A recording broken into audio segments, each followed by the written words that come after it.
I see I have one viewer, but I don't have you in view. Hey, Carly. Hey. Get down. My little cat, she so badly wants to be there.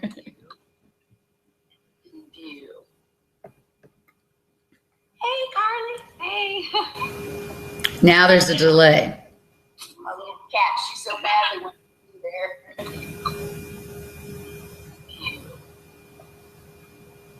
Hey, Carly. Hey.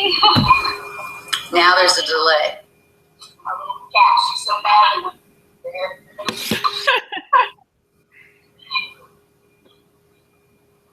Hey, Carly. Hey. Why is it doing that? My little cat, she so badly wants to be there. That's funny. Can you hear that? Yeah. Why is it doing that?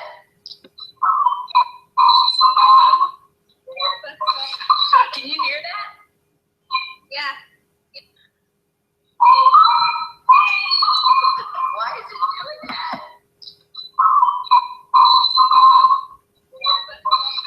Can you hear that? Yeah.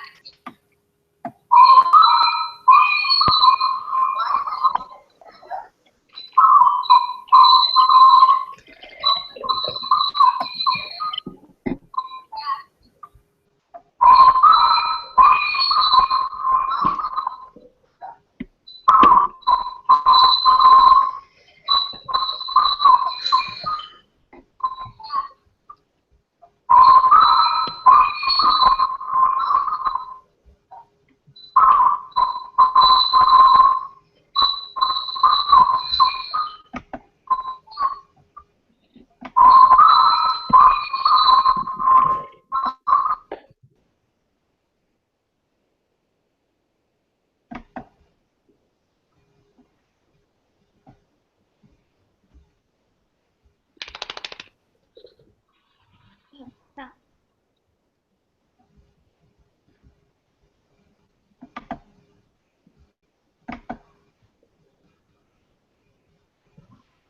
Okay, did I take care of that? I don't hear anything. Good. Hey, Amanda. We were having a lot of reverberation, repetition of what we were saying. I'm not sure what exactly that was, but it might have been that the YouTube link itself had turned on as well. I upgraded to Microsoft 10 over the break, and it's just, hey, Lauren. Hi. How are you? Good. Y'all don't mind me if I happen to take a bite of food every once in a while. No, you help yourself. You can tell it's a good hair day for me.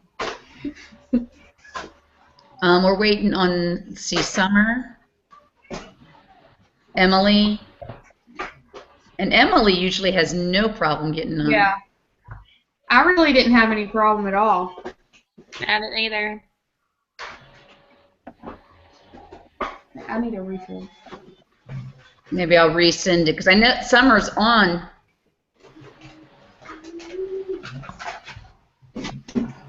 Let's see.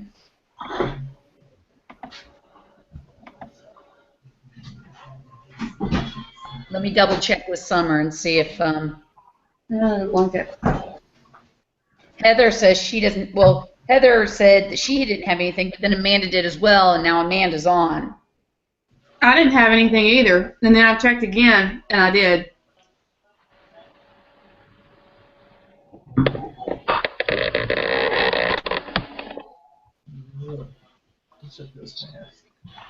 I know it does. I know.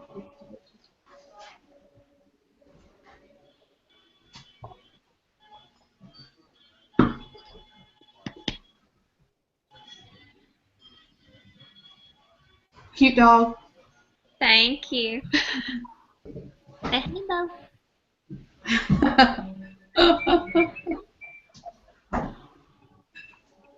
Amanda, you don't happen to know Heather's email right off the top of your. It's Ward H. Let me check with her and see.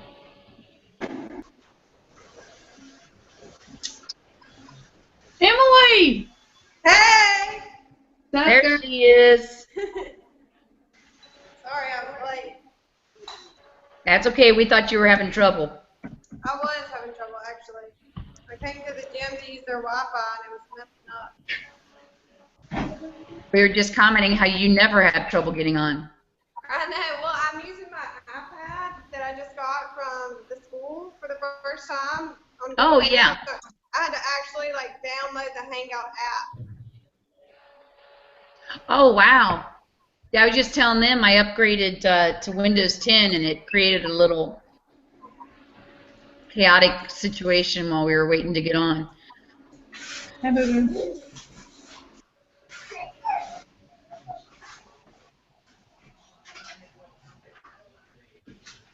Summer did reply. Yeah, Summer. Maybe Summer's not able to join us tonight. No, she said she was. Yeah. I was about to say, Summer doesn't usually miss out on things. I hear her.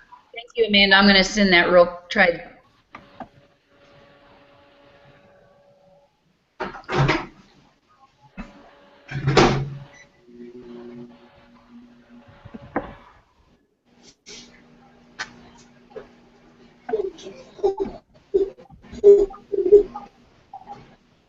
HM. Oh, it's the 1024. And I didn't remember when I was. Let me see where she was. HM 1024.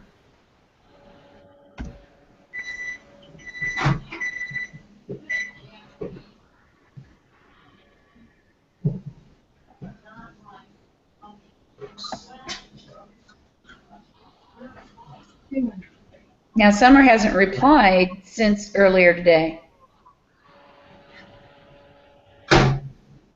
I'll harass her.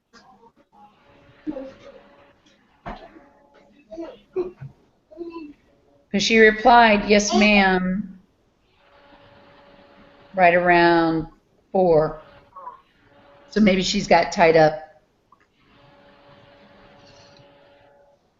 We'll give Heather 1 second to log in, and then we'll go ahead and get started so we can get this over and give you an opportunity to get back to your studies. Did everybody get your portfolios posted? Summer said she can't get it to work. Okay. I could FaceTime her. Wait, no, it has to be on Google Hangout. Never mind. Well, she has 2 emails in here. I made it. Hey, Heather. Just trying to get Summer on, and then we're going to go ahead and get started. She just asked if we could see her. I can't see her. If we could see Summer, she just asked? Yeah. Nope, she must be on YouTube. Oh, here she is. I couldn't figure out how to make it work. I had to jump through hoops, literally. Well, that's what a couple of us were saying. It's crazy. It was totally different this time. Let's see, Carly, I have you, but then I have another picture by Hunt. That was Taylor. She's going to the basketball game to cheer. I see a picture of Carly, and then I see a box that says Carly's name. I see Carly's head moving. Okay. All right, so we have somebody's missing. 1, 2, 3, 4, 5, 6, 7. No, I think we have everyone tonight. Exciting. I know. Okay. So this will be one of our last PLCs for this semester. Have you guys finished your classes and all? I'm sorry. Some have and some have not. Okay. So then you probably have what until December 3rd, 5th? 7th. 7th, okay. And that's one of the things that she told me. I talked to Tiffany after the last, after our last seminar, and she said Saturday the 5th would be fine if you guys still want to go ahead and have that last PLC that Saturday early afternoon to get it over with, do you think? Yes. Okay. So I'm thinking maybe Saturday at noon, or you want to do it earlier? Because it's a holiday weekend, you might want to do it earlier. I can do it earlier. What time do you suggest? 10? 9 or 10. I mean, it doesn't matter. That way we can have her. I like 9 better. 9? That's fine with me. I mean, 9 works. That we'll do a quick one from 9 to 10, and we'll bust it out, and we'll be done with it for this semester. A big good. Is that Okay. yes for the 5th? What was that, Amanda? You said the 5th?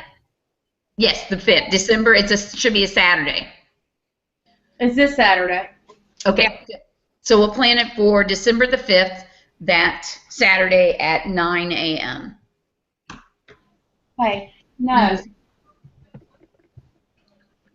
So our last PLC we were supposed to have was supposed to be about RTI, response to intervention, and some of the techniques that you've used in the classroom that you found have been beneficial, and you're wanting to share with your other peers. Amanda, do you want to go ahead and first and share one of the RTI techniques that you've done that you found beneficial? Did I get picked first because my square is the first one? Absolutely correct. I work a lot in small groups, and usually what I do is a lot of the peer tutoring. So I'll place, one of my higher level students with the lower level student, and they work together, and I just kind of float from group to group. And sometimes they're doing the same thing, sometimes they're doing different things. It just kind of depends on what activity we're working on. And especially when I had first grade, that seemed to work better because I think the kids sometimes respond better to other kids than they do to me, because I know I have a harder time breaking it down to their level, especially in the lower grades. So. And one of the things that we've learned throughout this semester is that oftentimes if a peer-to-peer instruction, actually, as you said, they're speaking in the same terminology and they're able to relate it to them. So as a result, they're able to tend to understand the concept better. Now, when you're talking about small groups, are you talking first grade to first grade? Or are you talking, do you have a mix of like first and second grade in your small groups? I actually have 4th and 5th graders now. 4th, and you just, So, okay.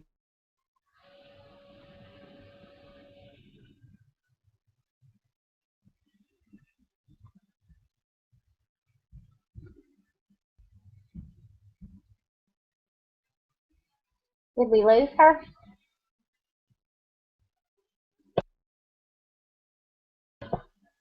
Okay, is she?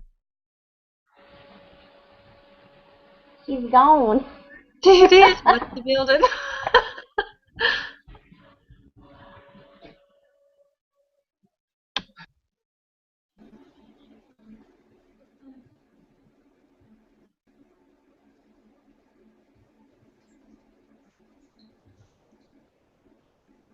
Amanda, do you still do peer tutoring with your 4th and 5th graders? I do, and especially my 5th graders. There we go. Must have been a hiccup.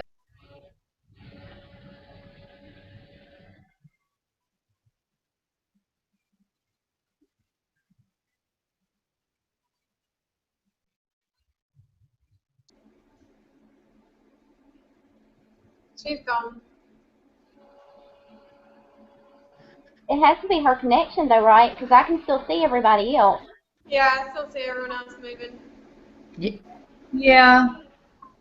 Hey, I still use peer tutoring with my 4th graders.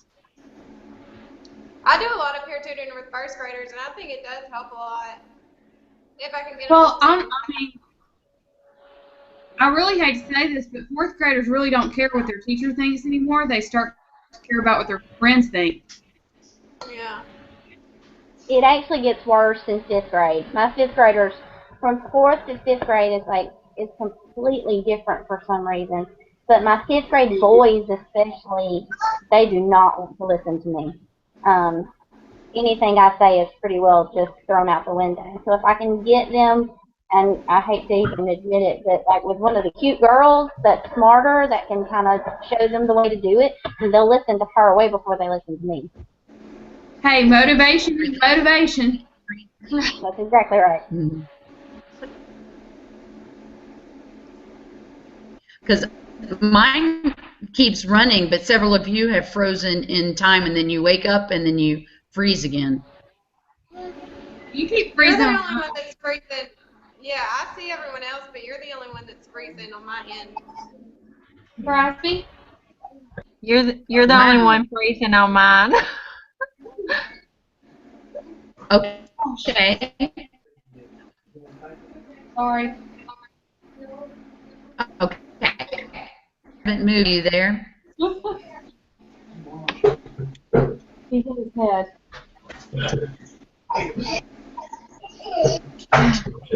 Every time somebody talks, my screen changes, and so it's like it keeps flashing from person to person. It's because the microphones are on. It's making me dizzy. Okay. So everybody but Amanda, and I'll turn mine off too. Everyone but Amanda, go ahead and mute your microphones, and we'll allow Amanda the opportunity to answer the question I asked her. Okay, going back, because we had talked about several things. What was your question then? As we were talking about if they were the same reading level, or you said you had paired them up in small groups, and I just wondered was it different grades? You said some of them are completing the same activities and some aren't, and how are you documenting that? When we read the story, it is different reading levels. I try to put one of my stronger readers with the not quite as strong readers, but I also teach language arts. So if we're working on, like this week we're doing similes and alliteration and hyperbole, I may have one group writing their own, but a different group has not quite got to that place, so they may be working on a worksheet where they have to find them in the sentence. So, you know, it's not necessarily something that I grade, but it's something that I am assessing inside the group.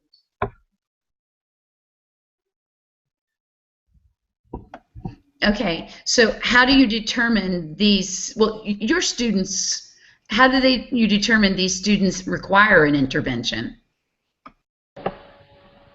Well, I'm looking at test scores, the grades that they have in my class. I have a couple that have 504s, so automatically they need extra time. You know, they're already needing, from the get-go, I knew that they were going to need extra work. So I kind of base it, our groups change. It just kind of depends on the activity. You know, my higher level students pretty much stay the same, but the middle and the low groups can swap depending on the activity. And the kids aren't necessarily looking at it going, oh, well, she's in my group because she's the smart one, because the groups do rotate.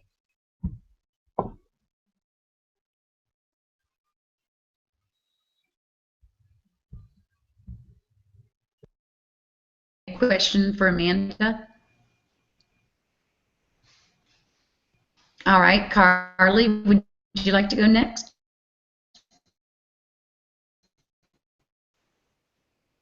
I guess.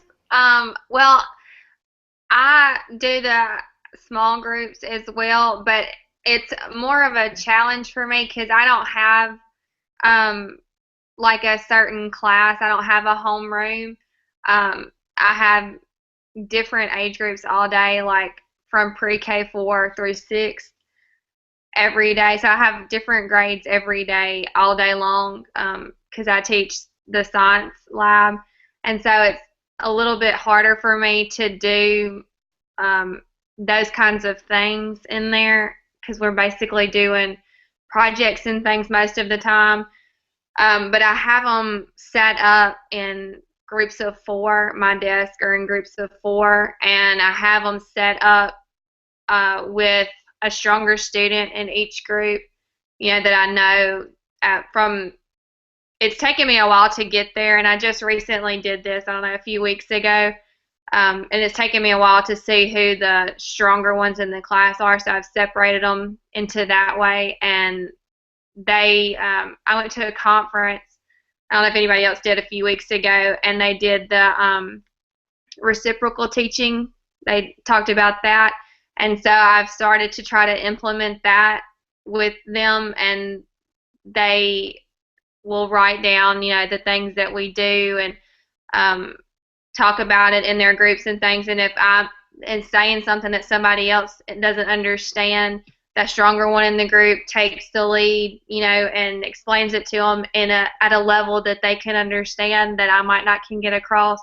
So it's sort of, the same, but it's kind of harder for me. So I'm still trying to grasp all of that, trying to learn how to do all of that with them. So it's just a little different. You actually have the science lab. Is that what you're saying? Okay. What criteria do they give you in regardation? I mean, what metrics are there to determine that your students are progressing? Okay, I didn't hear you. You cut out. What metrics are they using? What criteria have they given you that they're going to use to evaluate your effectiveness of instruction so that they can say you were impactful in this computer lab? Are you talking about the university or like my school? No, your school, your actual. It's kind of different in because I'm in a private school, and so I kind of just do my own thing. I don't have anybody come in and tell me you need to be doing this. The teachers don't question what I do. I just kind of see where they're at that week, and I do my own thing. Nobody really gives me any kind of guideline or says, now if they want me to do something strictly and that coincides with what they're doing that week, then I do. Like last week, my 5th graders did biomes because that's what they were on, and we created shoebox biomes and all that kind of stuff. And so that is sort of, that's basically the only thing. But I do it myself. That I don't have anybody come in and tell me, I need you doing this. They need to know this, that, and the other. It's just whatever I think they need to be doing. Sometimes I struggle with not having a standard or a metric to achieve. And I imagine, I know Amanda has spoken of that, because in order to know where you've got to go or what your end result is, if you don't have a standard to focus on as your ultimate goal, I find that hard, and I'm uncertain how that works in the private sector vice the public sector. But I know for our RTI, when I have a student come in, I have, and I know we've spoken about this before, but our metric is anybody who's approaching basic or unsatisfactory. They require RTI specific to the subject in which they are not performing well in. Mm-hmm. So what you're saying, in your school, you do not have any of those metrics identified? Not that I'm aware of, and this is since my first year at private. My mom taught there for 3 years, but I don't know anything that they do. I don't know any kind of testing that they do. I don't know if they do the same as public schools, like the park and all that. I don't know if they do all of that stuff. And I have a few students that if they were in public school, they would be, 504 or whatever, but they're not pulled out. We don't have anybody that pulls them out, so there are a few, and they're not labeled that in the classroom. You just know that. You can see it, and so it's different and it's harder. I think for me being, not having any kind of guidance, it's a lot harder because I don't know from previous years where they were academically, any of that. They don't give any of that information, so.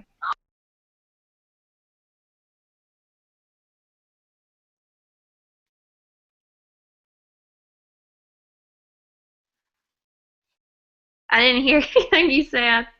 Yeah, you didn't. Okay. No, you didn't, because that was my husband calling me from the deer camp. I'm like, honey, I'm on a teleconference. So I told him I'd call him back. So that's really, so what you're saying in regards to not having, you use the word labeled, but evaluated, they don't evaluate them and determine what their academic strengths or weaknesses may be in order for you to focus that RTI for those strengths or weaknesses. Okay. And I think as you're there longer, I think that you'll be able to identify areas where some of the children are not performing well.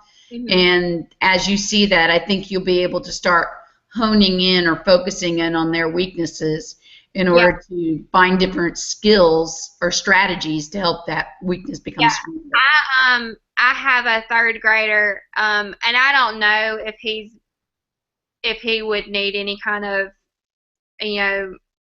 504 help or anything, but I have noticed that he gets distracted easily. I don't know if he's ADD or what, but he constantly is looking around. The slightest thing catches him off task, and then he's just, I've lost him completely. And on tests, like if I go and observe in a classroom like his homeroom, she's constantly, keep your eyes, back on your test, back on your test, back on your test. And she and I have both, when I'm in her classroom, have to find a way to help him, not read it for him, but maybe certain parts of something read out loud to the class, so he can listen and focus in on that. Because I don't know if he has trouble reading or what, but he's always the last one done with everything, and he normally needs extra time. Like he has to come in at recess or something and finish something. He's never done what he needs to be done. And so, and that's something that I have picked up on. And there are other students, that fall under that same category that I've noticed, but none, that need all the whatever. But okay, because I know what some of the things that you're talking about, read aloud and such, are accommodations that we're not able to do in the public schools until we actually have an evaluation completed, as well as either a 504 or an IEP. Yeah, and I don't know if that follows under the same guidelines in private schools. I have no idea, because for all I know, I'm breaking the law. I don't know, but so it's different for me to try to incorporate all of that in the areas that I have, because I don't have any, like you said, any kind of test scores or anything to go off of to try to implement things. Has Miss Redden, have you talked to Miss Redden about that at all, or have you really truly with Miss Redden just focused on her coming into your classroom, the way you're instructing in the classroom? Yeah, that's mostly been what I've done with her, is trying to get my management under control. Just strictly teaching is all that we have focused on this semester. Okay. And that's one of the challenges I had my very first year, was because I didn't know the standards. There were so many different resources that I was not privy to as a new teacher, because when you come into the classroom, everyone pretty much assumes that you know what you're doing and that you've already read all these resources, or you're coming from an area of success. Right. And you get so involved in the administrative and day-to-day that, quite honestly, you just make your lesson plan to your story and what you're reading. So until I was able to capture the whole picture, which probably took me a good year, I struggled with identifying what I was supposed to be doing in accordance to instruction. So I'm sure, hopefully, once you get settled in this first semester, and maybe over Christmas break, or because Amanda, I believe you and Heather, you're both at a private school as well, right? In your metrics, you have an actual, you do have an actual standard or program that you guys strive to meet the criteria of. Is that correct? Yes, ma'am. We take LEAP and iLEAP tests, and they base the scores, based on the state standards. But like our LEAP test, our fourth graders are not pass or fail. So, if they don't pass the LEAP test, they don't fail fourth grade. But we do have 504s and IEPs. They work with our local school district, but they come in and evaluate the students. We have to sign off on it, and all the teachers that they have to sign off on it. And that's before we can do any kind of special accommodations, just like in the public schools. We can't read it aloud. We can't give them extra time without it. And especially before they start state testing, they cannot do anything on the LEAP test that we don't have a 504 for. Yeah. Ours is basically the same thing too, Amanda. The only thing that we have different is they go somewhere else and get evaluated. We don't have anybody that comes in and does that. And we are supposed to wait to do anything, Carly, until the 504 is in place. But with that said, I do somewhat go over my bounds when I'm not supposed to. So, and I think a lot of teachers will do that. Yeah. And I know whenever we do state testing, we are not allowed, even if I had a student last year that was dyslexic, and she actually had to have everything read aloud to her. When I gave her the state testing, they did not allow me to do that. They did not allow me to read aloud to her, so she completely failed that whole part of it. She could not read. So, was that because she did not have those accommodations established by an SBLC board in advance? I believe so. I'm not really sure exactly what the situation was there. I mean, she had a 504 plan, and she had a psychiatric evaluation. Everything was there that she was supposed to have, but they instructed me, and it said on there that she was to be allowed extra time, and testing was to be read aloud to her, but they did not allow me to do it on the state testing. It could be, there's a minimum time frame in which an IEP has to be in place. Oh, okay.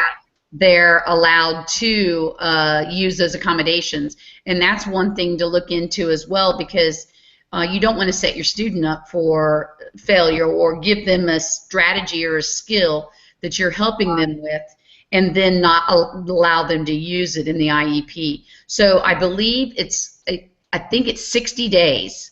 I think the IEP has to be in place with those accommodations for up to, I believe it's 60 days in order for them to receive those accommodations on the state standard. So, okay. Carly, you may want to look into and see, is it the state test?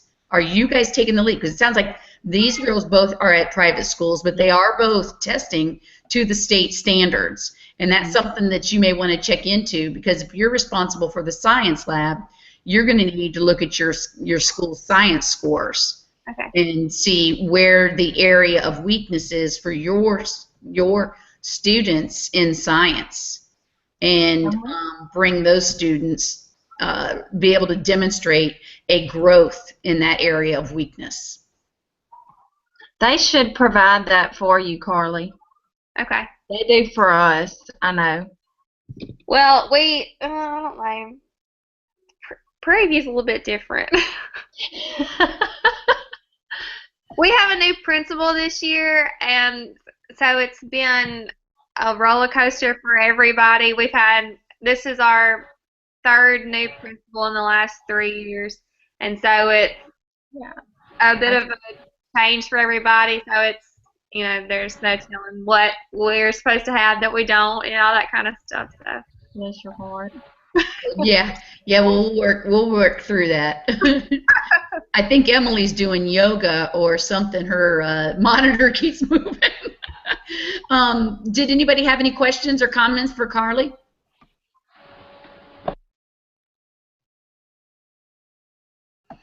All right, Emily, you're up. I wasn't doing yoga. I was just trying to stand up and put my earphone in because I think I'm bothering people in the gym. But my response to intervention is basically the same as the others have said. I put them in small groups and let them peer tutor one another. And that's actually helped them a lot because some of my struggling students like to pair up. I do it in groups of 2, so it's actually like a stronger student or an average student that can help someone that's really low. Because either my kids are either really strong or pretty low. I don't really have an average for most of it. And then my kids do get pulled for reading intervention during PE, so they get that time. But during math is whenever I normally do the peer tutoring. Do you guys have DIBBLs or reading interventionists? Because you teach the lower grade, so the lower grades have reading interventionists, where the upper grades, our 4th and 5th, does not.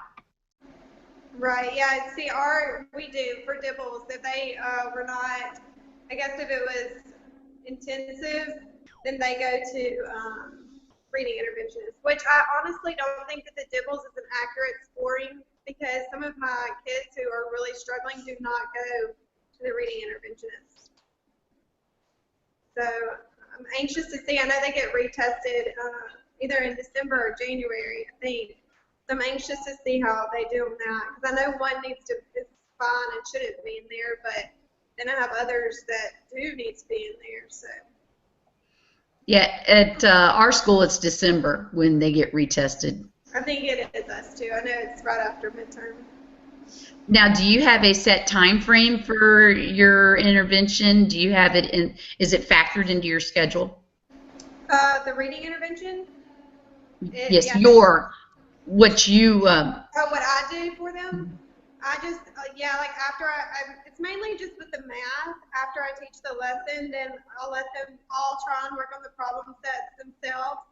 And then if they need, like my strong kids will finish in like 10 minutes. And then my struggling kids are still struggling. So as an early finisher, I just have my strong kids go around and help the early finishers. And I've really had to help my struggling readers. And I've really had to keep a good eye because a lot of times they'll just go and tell them the answers. And I'm like, no, you can't do that. So they've gotten better about actually teaching instead of, just doing it for them. So it's worked good. That's a really good expectation to set because I wouldn't have thought of that, but you pointing out that sometimes it's easier for them just to give the answer rather than to work through the skill itself, because the math is very cumbersome at times, and sometimes it is easier just to say this is what the answer is and you're done. So there must be some type of monitoring that you have to walk around and make sure that the early finishers are doing that. Doing an effective job. Do you have to document yours? Well, we're supposed to in case we need to bring them in front of this whatever, in case we want to get them a 504. And I have been documenting, but we also have to retest for everyone that fails. So I have like all that documentation, and then I just kind of write a few things that I do to help, like before I give them the retest, like a few extra things that I've done to like reteach the lesson basically to them. Mm-hmm. So I will document that as well. Okay. One thing I find with math is RTI is so concrete. So it's really easy to get your math intervention time in, because the math teacher, she'll actually just pull them in at recess and give them a worksheet, and they can all sit and work through that, whatever, whether it's fractions or perimeter or, you know, whatever skill it is that they're weak in. That's real easy for her. Whereas with reading, it's a lot harder for me to actually get in that intervention time, because in order to determine if they understand or if they're comprehending, other than multiple choice questions, you have to ask more probing questions. So I find that I struggle with the RTI. I will for like my kids. Well, I do it for all my kids, but especially for my lower kids that don't go to reading intervention, I do pull them aside during center time and work with them a little extra as well. Oh, good. That's a great opportunity to do it. That's really good. We get like an hour for literacy centers, so it really works out well. You do have a center, a literacy center? Is that what you said? We get out an hour worth of literacy centers, so I'll get like I do 3 small groups where they'll come to the teacher table, and I'll get to like work with them and see how, you know, what they're struggling on, if they're comprehending what they're reading, and or if they're just, you know, and I've kind of figured out what every kid does struggle with, and I'm trying to do some good centers for them to help them, you know. So do you find that do your centers work well for you? They do. They didn't at first, but I've had a lot of help with my centers because my kids they finish everything so fast that I have to literally have them constantly doing something, or they're not bothering, but bugging me back there at my teacher table when I'm trying to work with the 5 kids that I have, or, you know, whatever. So, but I have learned how to do it, and the reading interventionist actually came in and did it for me one day, like the whole hour. She was in control, and she had like some kids at their desk, and then some kids actually doing centers, and then some kids back at the teacher table. So I've kind of done that, and that's helped a lot. Do you have student leaders at each center? No, because a lot, like when the kids are at the centers, they're normally there by themselves. If there's more than one person, then it's one other person, so I'll have 2 people at a center. But most of the centers, they do by themselves. Oh, okay. Okay, so it's independent. Right. Okay. I was thinking it was small group. Okay. Any questions for Emily, guys? All right, Emily, here. Heather, what do you want to share? What's an RTI strategy that you found helped works well with your kids? I kind of do the same thing as everybody else, really. I break them off into the groups. I usually have about 3 to 4 to a group. I have 13 kids, so it works out good, but one group always ends up with just 3. So, and I do have a group leader to start off with, and then we switch. They know I have a signal for them to switch, and someone else becomes the teacher. It's kind of what it is. It's kind of somebody gets to be the teacher at that moment. Depending on what we're doing or what the subject is, sometimes if it's a reading something, then when we switch off, I have a little more difficulty if I have a low reader. And so I try to get, like, I forgot who it was. I think Amanda had said that she had one that she would pair them up, and Emily said she had some that didn't want to be the teacher sometimes, or I guess they feel like they're weak or whatever, or you always want that stronger person to help lead and guide the weaker one, not just give them the answer, or not just do the work for them. And you kind of have to decide, I guess, whoever is going to be your leader needs to know how to help teach rather than to just give them the answers. But I do small groups. Usually that's how I assess it, and I tell by the test scores. We don't have anything that we have 504, but we do not have actual people that come in for resource or anything like that at our school. We don't have anyone that comes in and pulls out to offer any extra help. We do it all on our own. So anything that we find that a student might need help with, we have to implement it ourselves in the classroom.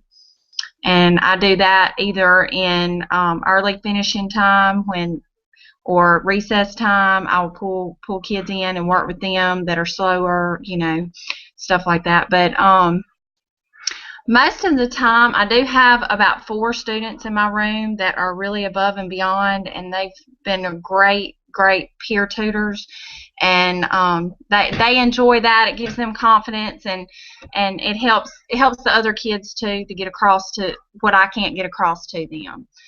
I enjoy the peer tutoring. I really like that's one of my favorite things.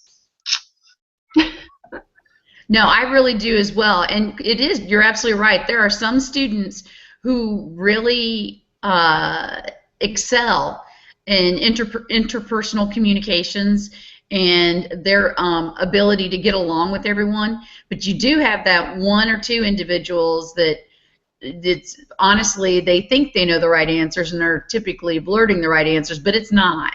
You know, Right. that is definitely a struggle as well. But is there any particular strategy that you use or skill set that you use in order to identify, I'm sorry, work with the students who you've identified? Just the ones that I've identified that are having difficulty or need extra help. Mm-hmm. Usually, I work whenever the others are doing other activity. I work one-on-one with those. I do, like I said, and if I have more than 1 or 2, I have a couple of kids that I will let work with them that I know are going to do it the way that I've taught them to do it, not just actually give them the answers, you know, or read something aloud to them. We have to look up social studies guides and look up answers in social studies, and that's a new thing for them when they come into 2nd grade with us. And a lot of them at first have a lot of difficulty with that.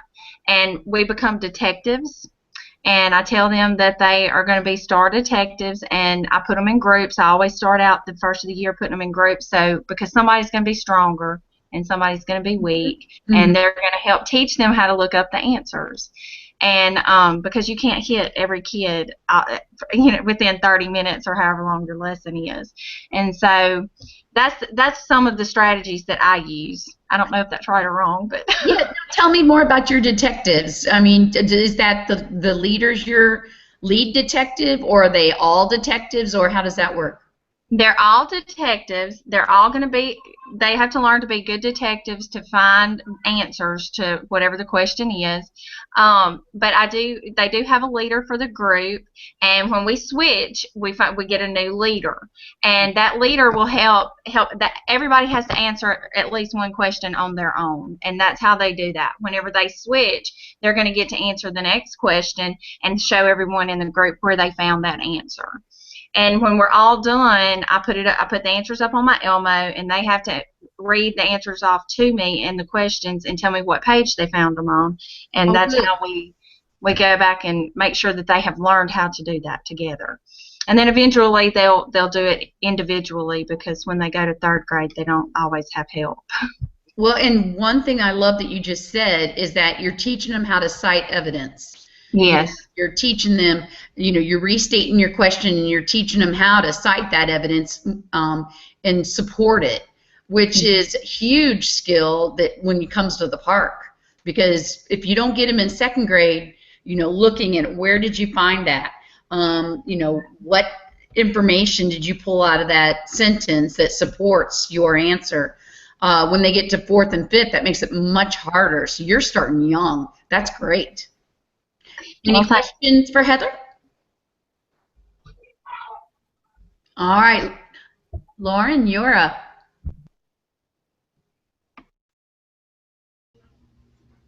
Sorry, guys. I pretty much do everything like they do.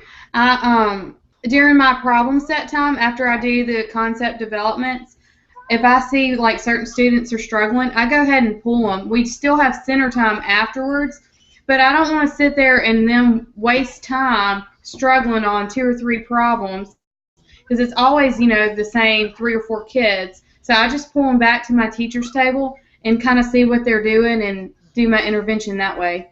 And then I do it again during center time. But, you know, we take turns doing it, who's in my center, because they all want to be in my center, and I really don't know why. The other centers are more fun, but they like being with me. So. That's pretty much what I do.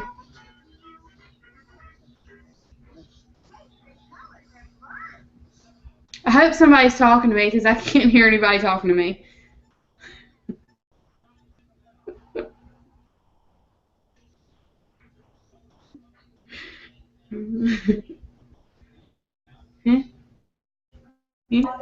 Great job, Lauren. I heard you, and I thought Thanks. it was awesome.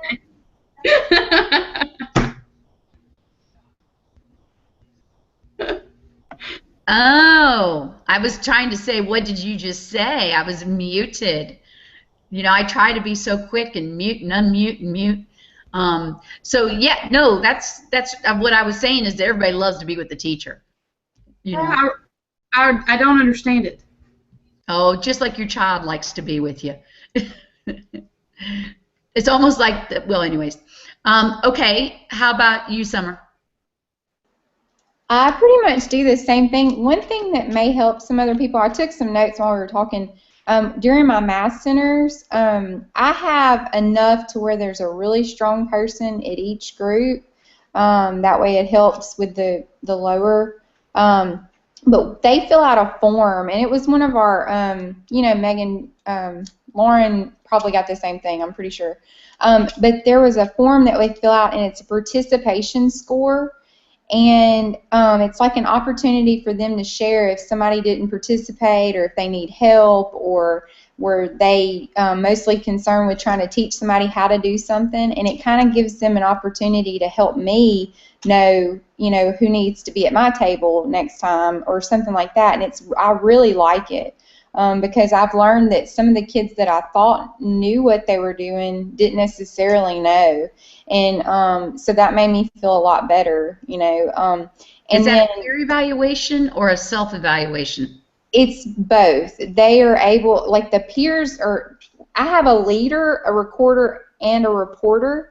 And the leader is the one that does that, the form. They fill out the form, and then if anyone else wants to add to it, that's how I created it because the leaders change out. So I'll eventually find out who's not doing or who is doing, or, they can put, it's got like who does the most work, or, it's got something where if nobody participates, then you don't fill out their name.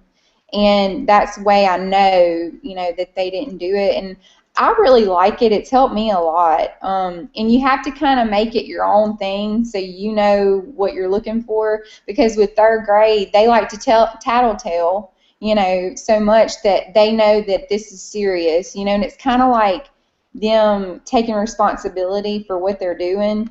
And then they have to do like, they put what we're working on, like if it's a math center, or I even did it for a science project they did, and it worked really well, and I really liked it. So I used that once for a group evaluation after we had our small groups. And you're right. I mean, there are some students that say, I did all the work. Yeah. And such didn't do anything at all. And when it's the peers telling the other kid, you're not doing anything, it's a little more effective than me walking around saying, Johnny, you need to be participating. Right. Well, I noticed that before I did this, I would walk up and everybody would be participating, and evidently they don't know I can see them across the room. I don't know, but that was why I walked over there. And so now it's like I can be at my table, and then I don't have to get up and kind of walk around every once in a while. And so they kind of figured out that they need to be doing their work, and they get points for that. I mean, it's part of my participation grade, so. So you do take those evaluations up at the end of each activity or at the end of each day? It's at the end of the week is how I do it, because it's a log type kind of thing. And so they just keep it in their group folder, and then I take it up at the end of the week. And what it does is I look at them during the week. They don't know I do. So I just kind of go through and make sure, and then when they go through their groups, I'll go and make sure that person that they said wasn't doing anything is working. It's kind of like it puts pressure on them, like makes them want to do right. I don't know. No, well, you want, it's one thing if a leader's telling you to do something, but when your peers, telling you to do something, that really has an entirely different impact. I really like that organization that you have, and that it sounds like your groups are very well organized, and by having that evaluation, they know what the expectations are for their participation, and that's a really good strategy. And it came in kind of midway through the semester, or this part of the year. I just started it around October, I guess it was, and it's been a tremendous help trying to keep it all together, because even like when I try to prepare something, I can give the recorder, the leader, the reporter, they know what to do, and I don't have to give them each individualized instruction anymore. And it's really helped me a lot. That consistent reinforcement. Good job. Thank you. And then the other thing, I think few other people said this, I call it partner talk. It's the little small groups, because we have to sit at tables, and I hate it, but then it does work when we do small groups. It works really well, but we do a lot of that, and I see a lot of peer tutoring during the small group time more than I see them working individually. It's really awesome how it works, but it's because they sit at a table all day, and so they don't want to, I don't know, I'm guessing the teamwork aspect of it comes in play, when they're sitting at that table and they want to help. So, how do you manage the noise level? That's one thing that I struggle with when we do different transitions and different activities, is that they'll get to talking real loud. Well, what I'll do is I'll kind of warn them. I'll say, we need to talk quieter or something. But I don't really have that problem anymore. It was really bad at first, but it's a lot better than it was. It's only when they get kind of, I guess, excited about a science project or something, some kind of experiment, something that's fun, and that's the only time I really have a problem. All I do is just remind them, and then they're fine, and they go back to normal. It sounds like you have really well-established classroom management. I don't know, maybe a little bit of it anyway. I'm learning. Well, you learn every year, and actually I learn every day. Yeah. Well, thank you. Does anybody have any questions for Summer? All right. I think this topic, I know we talked about it already once at the seminar, and then we were going to follow up with this PLC. So I think really we've hit this topic, enough, and it sounds as if you guys have each implemented really good processes for RTI.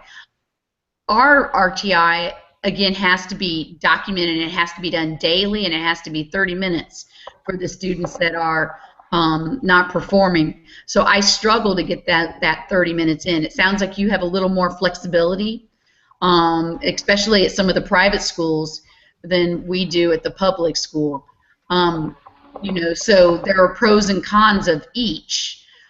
Just as long as we know that we're focusing in on the weaknesses and having some type of plan of action in order to target that weakness and develop that into a strength. So I think that's what we're all focused on, at least at this point in time. Does anybody have anything else that they wanted to discuss? Any experience in the classroom that you're not sure how to handle? And if not, we'll go ahead and close this out and call it a night. All right. It's a robust, we're done. Okay. Hey, I'm sorry, what about next week? I know we said the 5th, but what is our topic next week? Well, our standard really flowed into this, wasn't it? Wasn't our standard testing? Yes, assessment, yeah. Yeah. So this flows into that, but I think one of the things, especially for Carly, find out what's the state test. What are you testing to? So let me look up the principle. I think it was principle 3 and 8 were what the two principles that we targeted, and I will resend. Matter of fact, I will do it right now. send out that PowerPoint that we had reviewed, and we'll use that as the basis for our conversation next Saturday. How's that? Okay, and I'll send it to your Gmail accounts, and I'm going to do it as soon as we log off. All right, ladies, you guys have a fabulous week. We'll talk Saturday the 5th at 9 o'clock in the morning. Okay. Just Teresa, I had a question for you. A fellow teacher at my school, she has a problem with her students blurting out in class, you know, and I had told her that she had that blurt board or whatever, and I thought I sent you an email about it because I wanted some more information about like how you have it set up and everything, and I need it in my classroom too because Lord knows my kids blurt out because. Okay. How about I go ahead? How about you stay on and we'll just let everybody else go if they want to go. Okay. You guys. Okay, bye everyone. Bye everyone. Bye. Bye. Have a good week. Bye. You too, dear. All right. On the blurt board, what I have done is I just take a regular, you know, the signs that you can get at the Teacher Mart. Yeah. You know, it has different designs on it or whatever. You can get just like a blank one. The one that I started out with was an actual poster size, so it's big enough for everyone to see. It was a poster size bulletin board, if you will. Okay. And in the white area, I mean, just at the top, I just put blurt. Okay. And then we put 1 through 10. And how the blurt board worked was the first time you blurt out an answer, the student has to get up and write their name down. If they happen to blurt a second time, they go back up and they put a hashtag by their, or, you know, just a you know, a number 1 or whatever, a stick, as if you're doing your numbers of 5. And then that results in a conduct mark. Okay. 2 blurts result in 1 conduct mark. So if they continue each time that they get their name or a hashtag placed up there, each time they earn 2, they end up with a conduct mark. See, now our conduct marks are worth 5 points each. Okay. And do you guys use conduct marks? Not really. It's, I guess, more of however you want to. We don't really have like a discipline kind of. Like a generic thing for the school, you know, it's like what each teacher, I guess, decides to do, you know. I don't know. Do y'all have like a generic thing? We have a standardized behavior plan. Okay, see, I don't think that we have anything like that. Each teacher designs their own discipline, you know, whatever. And when when the student gets to a certain point, then they start, you know, like the 5th graders, the teacher, she still uses bears. Like if they do something, they pull a bear, you know, that kind of thing. And so what is the consequence for pulling a bear? I have no idea what she does, but like for me, I have, they get 1 warning, like if they talk out or if they're talking while I'm talking, and all I have to do is say their name, and that's their 1 warning that they get. After that, they lose 5 minutes of recess, you know, and then a 3rd time they lose their whole recess. After that, then I start, you know, I talk to their homeroom teacher, or, you know, and we decide if their parents need to be contacted. If they get to a 5th time, and nobody has ever gotten to the 4th time, but if they get to the 5th time, then they go to the principal. Yeah, because at that point, then they're just, you know, so. It's intentional misbehavior. Yeah, they're just out to get me. Now, does your homeroom teacher support your issuing of conduct marks? By that I mean, do they take your conduct marks that have occurred in the lab and add it to their behavior plan? What I normally do, like, and I use, if they do it in my room, I write it down on my board strictly for me to keep up with. Normally what I do, if I write it down on my board, when they're done with my class and they go back to homeroom, I go with them. Like the 3rd grade, they move clips. And I go back with them and I tell the teacher and I stand there and watch them move their clip. So I tell and most of the time I make them tell them what they've done. I don't relay that message. They do, because they're the ones that have done it, caused the problem, and so they have to be responsible enough to accept that punishment. So they go move their clip or pull their bear or whatever they have to do.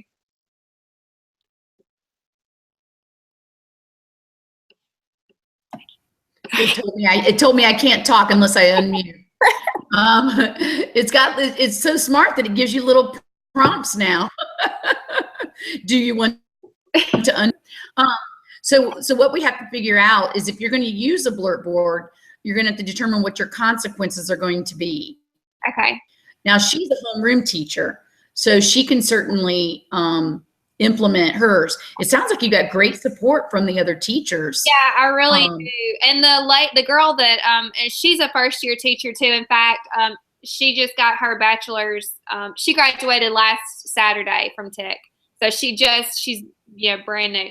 And she teaches 6th grade, and she's but they switched 5th and 6th. They exchanged classes, and she's having a problem with them blurting out, and so she doesn't have she has a discipline in place, but not really. And I told her that about you using the blurt board, and she thought that was great. And so I'm trying to help her too, and we try to help each other. And the other teachers there, do really well of helping me, and giving me pointers and things. And I just thought that would be something useful for her. And I've tried to put it in my room. And in fact, I have my smart boards in the middle, and I have 2 whiteboards on the side. And I've taken half of one whiteboard, and I put the bulletin board strips, what I'm talking about? Yep. Those the magnetic ones.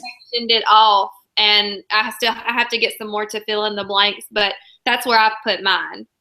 Absolutely. And it's really impactful. And at least in my case, I was able to take my blurt board down after the first 6 weeks because it was sitting there and I needed to put some other instructional material up on the board. And so I was able to take it down. Wow. But when they were getting out of their seats and walking up there and, I said, that's a blurt, put your name up. It was really effective. Yeah. My mom, she retired last year, and she taught for 35 years or something. And she told me, like with my older kids, like the 4th, 5th, and 6th, I don't have any trouble out of 4th grade, so mostly 5th and 6th. Especially the 6th grade. Yeah, and that's so fun. Like my 6th graders are very good. It's a very good group of kids. They just tend to get a little bit rowdy sometimes. It's my 5th graders that I have trouble with, and they're awful kids. I don't know what it is with 5th grade this year, but they're just crazy kids. And but she said for me to do to stick their nose in the corner, to tell them to go put their nose in the corner, and they get so embarrassed about that. And I've done it a few times, and they just get so embarrassed, and I don't have any trouble out of them anymore. Wow. That I have not had success doing that because they become rebellious. Really? Yeah. But that was when I was out at Morehouse. I tried that, and quite honestly, it just wasn't effective. Now, these students, it would definitely mortify them if I did something like that. So I think what you're going to have to do is just find out what consequence you're going to come up that's going to be impactful for them. The 5 minutes loss of recess, that might work. But if they're already doing that in the classroom, even though she's going ahead and supporting that, how's that getting reported home? So how are the parents finding out? I don't know if they send home like weekly conduct, Right. Well, I know for my son in he's in pre-K 3, but she sends home like a sheet every day that has, and she has at the bottom of the sheet a number like 1 through 11 of certain numbers mean that they've done certain things or something, or a certain color is a certain action that they've done. And so I don't know if that goes to say for the whole school, if they do that up to a certain grade or, so I don't know if they do anything like that. So I don't know how the Yeah, parents. that's something I would check into because in our 5th grade, we send home our conduct sheets. Mhm.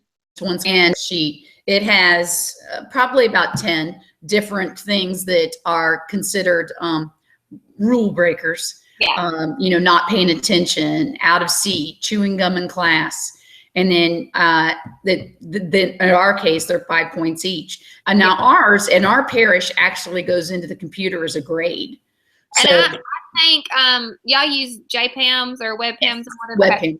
We use that too, and I would assume that they probably put that in there. And so I don't know because I don't use it, so I don't know if you know. Yeah, I would follow up because Different and all around. I don't, I'm just kind of there. I don't know. well, you know, you've got a lot on your plate because you're first off, you're trying to learn. And not only that, you're not in a home room, so you don't get a lot of the instructional or the administrative instruction as far as what.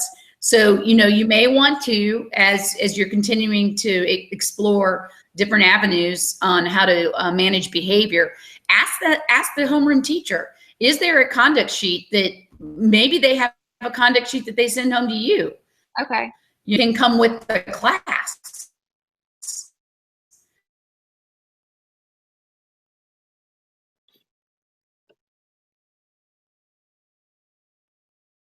One conduct sheet and Hunger Games theme. My tribute takes the Hunger Game, take to the classroom. Okay.